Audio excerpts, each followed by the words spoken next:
Hey guys, and welcome to another video of your favorite cloud learning platform, K21Academy, where you learn cloud from the experts. In this video, our expert trainer will be giving you a practical demonstration on provisioning SQL database. We have taken this clip from our step-by-step learning program on data engineering on Microsoft Azure DP203. Guys, make sure you watch the entire video so you can avail the free gift at the very end. Now let's hear from our expert. Hey guys, let's get started with module number 5. In module number 5, we are going to provision Azure SQL database. So as part of the objectives, we'll create and configure a SQL database instance. So let's get started. So the very first thing is let's go to the Azure portal and then we'll create the SQL instance itself. Now once the Azure portal is open, you can simply click on create a resource on the top and search for Azure SQL. And select the SQL database. Click on create. Now subscription will be default as such, and resource group you can select the previous one, database name, give the server name which is there in the activity guide, and the username and password also just make sure that you give the same which is there in the activity guide, or if you are giving something else then you have to remember your own password, right? So please do that. So now let's give the server name over here. So I'm giving my own password as such. So either use the password which is there in the activity guide or remember your own password. It's up to you, right? So location, we can go for, let's say location in West Europe. Click on OK after that. Click on create in the end and let it get created. So it will take some time for it to get created. And this is how we deploy SQL database. And this is part of exercise number 1.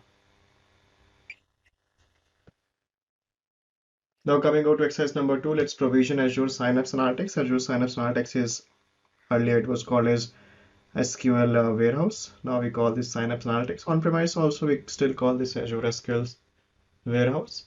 So we'll create and configure Synapse. We'll configure the firewall. We'll pause the database after creation. So why do we pause it? Just to save money, we pause the instances. So by now your previous SQL must be ready. You can go and have a look at it. You can click on go to resource and you can further go and check it out. Once you have seen it, you can simply go to create a resource and we'll create one Synapse this time. So let's search for Azure Synapse and click on create after that.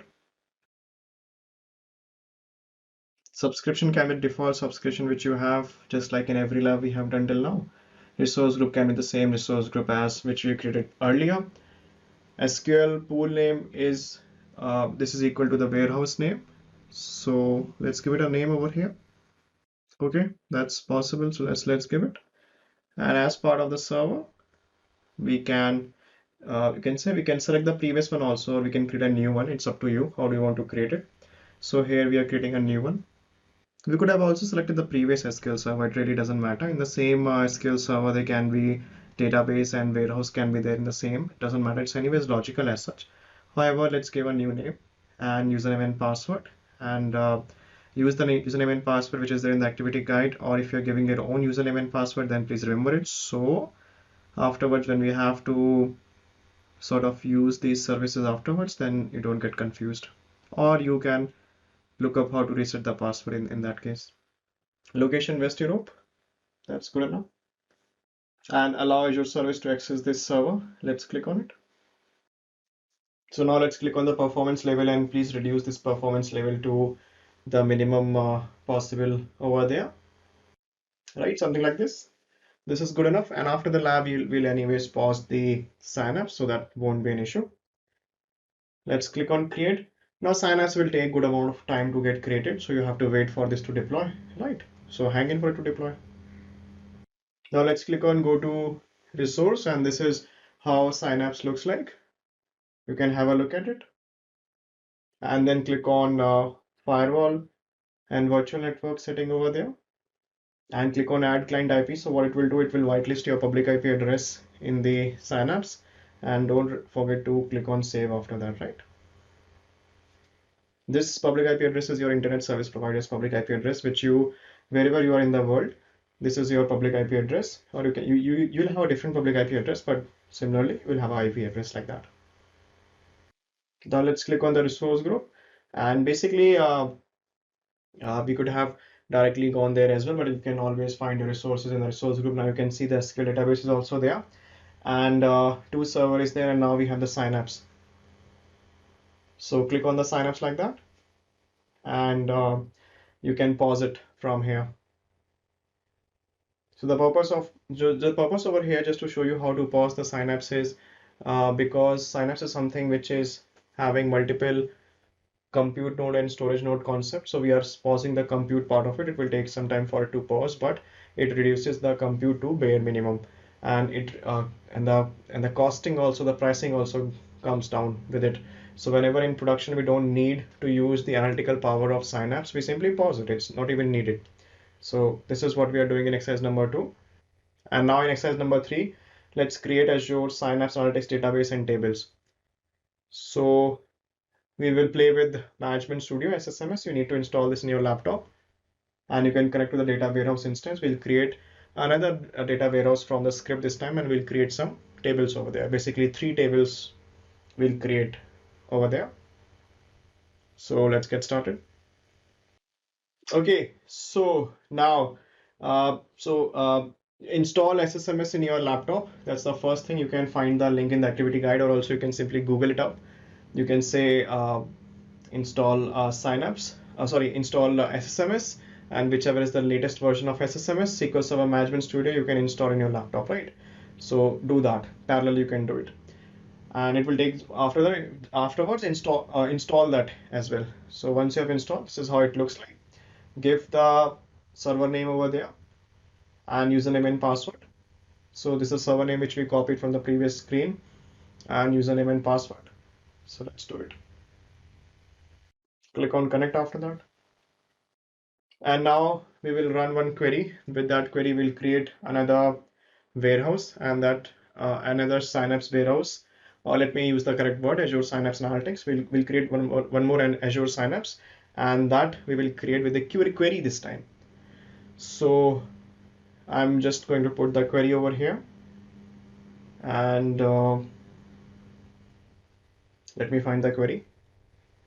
You can also find the query from your activity guide, and we are going to create one warehouse which is called as DWDB this time, and it is going to have the performance level DW100C. So do it. Click on create. It will take some time for it to create. Once it's created, and you will see it will say like successful. So it will take some time for database to get created, right? So hang in while it is getting created. Okay, so this DWDB got created. You may have to click on refresh to open it up. Now we are going to create various tables over there, and these tables are basically different type of distribution mode is there, table distribution mode. So we are doing the same thing. So let's do it. Yeah, you can say yes, this session itself. And this is the first table we are creating, user table, and it is replicate. So replicate is the same thing which we have talked about, that it is having, you can say, the same data on multiple compute instances. So this table is replicate mode distributed. And once you have seen it, you can click on execute from the top, and the table will get created. All right. So you can see the message is successful. Now you can also have a go and look at it. You can simply expand DWDB and click on the table section over there, let it expand. Click on external tables. Just you can see it's there, users like that. So that's the first one. Let's make one more query, second query, and then the third query after that. 2 more tables we'll create. So this time we are creating the table which is for product table, and this one is round robin distributed. So in a round robin manner, data will be loaded, and there is no hashing going on, which we have discussed before. So let's click on execute and let it get created. And this is a new table which you can say, let's just click on refresh. You will see the table there. These tables are empty right now, and let's make the third table now. And the third table is hash distributed table, and this is called as fact sales table. And in this table, the hashing column, or the column with which we are doing the hashing, is sales unit. So this is how we are doing it, and let's click on execute after it. Okay, got created the third one also. Let's refresh and have a look at the third table as well. So this is how do we create analytics synapse, you can say, tables. Now let's coming over to the exercise number 4, using PolyBase to load data into Azure Synapse Analytics. Let's do it. So we'll collect data lake, storage container, key, and more details over there. We'll create our dbo.date table using PolyBase from Azure Data Lake storage, right? So a lot of connectivity steps will be there. So let's get started. So the first thing is we need details of data lake, right? So just like you collected the details from the Databricks lab, let's go and find more details as such. So let's go to the resource group and we'll go to the data lake.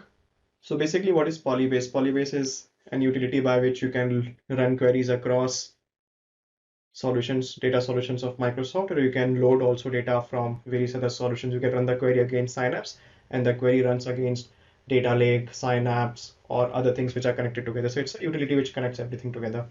So let's click on storage account and open the notepad, our old friend, and let's store everything over there.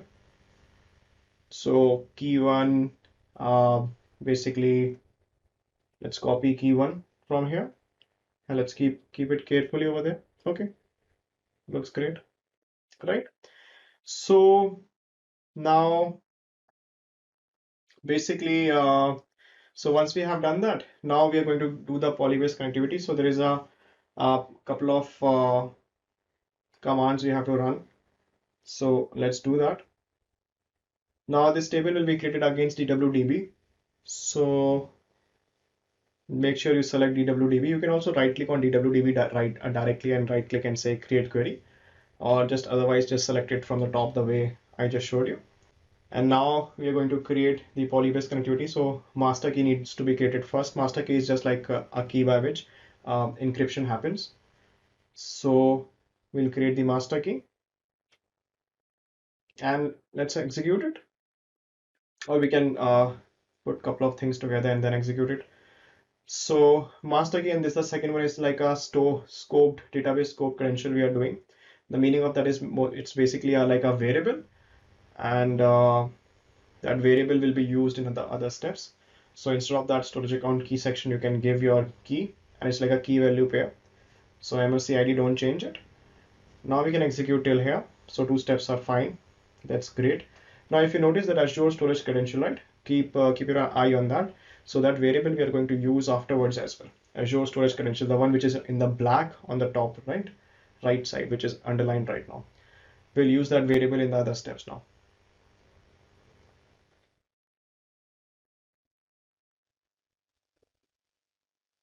Okay, so this is where we are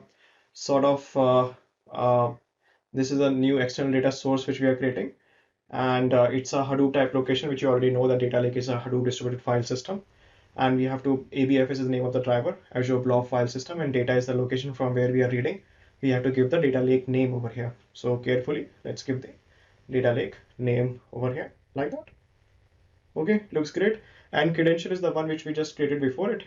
So another variable is getting created called as Azure Storage this time. And carefully select all of it and run after that. It's the same thing which we deployed earlier. You can see over here. I hope you're getting the point what we are doing over there.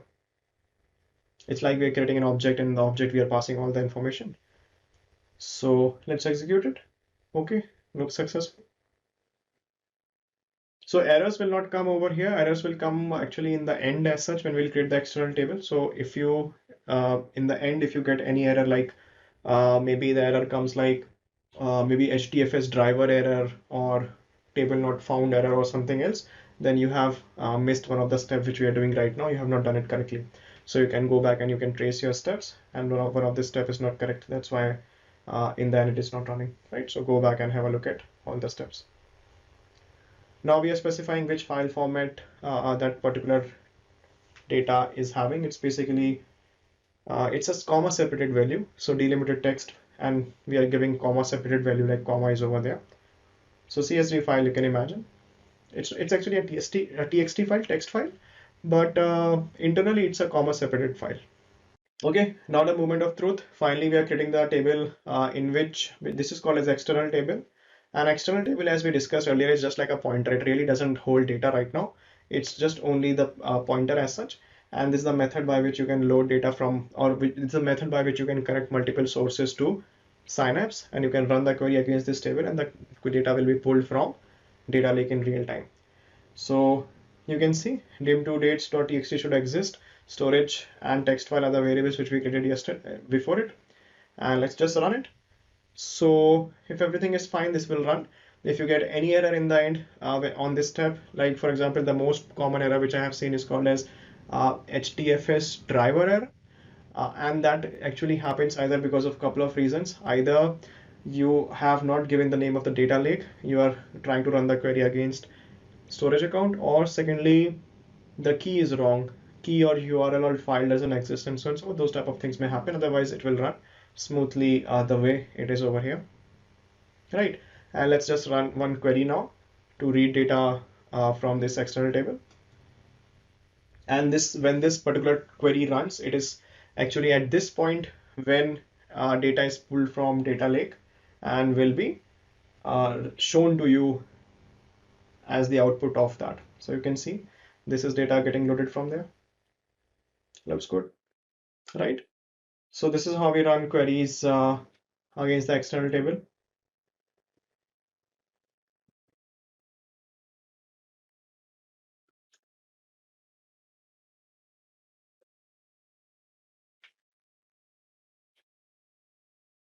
Okay, now we are creating one table from select as star, create table as select statement. And what is this CTAS? CTAS basically means that now create one table which is round robin distributed. So sorry, the previous table was not round robin distributed. That was basically one external table. And now this table is round robin distributed. And this is using the previous select statement to pull the data, and everything will be loaded into the warehouse. So at this point, when we create this table, data will be there in the warehouse. In the previous external table, data was not really there. It was just like a pointer. Data was really in the data lake. And when we run the query, it's pulled from there, right? So the table is on the left hand side, you can see, and this is how we load data into Synapse using PolyBase. We have put on everything about the certification and a lot more on this 12-week roadmap that we have created for you if you are preparing for Microsoft Azure Data Engineer Certification DP203. On week number 1, we start with explore compute and storage options for data engineering workloads. Then on week 2, we cover run interactive queries using Azure Synapse Analytics serverless SQL pools. On week number 3, we cover data exploration and transformation in Azure Databricks. On week number 4, we cover explore, transform, and load data into data warehouse using Apache Spark. On week number 5, we cover ingest and load data into data warehouse. On week number 6, we cover transform data with Azure Data Factory or Azure Synapse pipelines. On week number 7, we cover orchestrate data movement and transformation in Azure Synapse pipelines. On week number 8, we cover end-to-end security with Azure Synapse Analytics. On week number 9, we cover support hybrid transactional analytical processing with Azure Synapse Link. On week number 10, we cover real-time stream processing with Stream Analytics. On week number 11, we cover create a stream processing solution with Event Hubs and Azure Databricks. By week 11, we are pretty confident that you are ready for the certification exam. So to top it all off, on week number 12, we help you with some tips and resources for clearing certification and CV preparation, along with some exam questions and interview questions. Guys, this is an excellent training program that we have created specially to meet your needs as you are preparing for the certification exam. If you are interested in this training program, then I would highly recommend you to go and attend our free class on Microsoft Azure Data Engineer Certification. In this free class, we will be covering what is Azure Data Engineer role and exam DP203, why everyone is working on data currently, important Azure services you should learn, and there is going to be a live demo as well on Azure Synapse Analytics components. To register for this free class, go at k21academy.com/azurede02, then select an event date, your name, your email ID, your phone number, and then click on Yes, Save My Seat. Once you click on this button, you will be redirected to this particular page. That means you have successfully registered for this free class. Now, guys, I'll see you guys directly at the free class.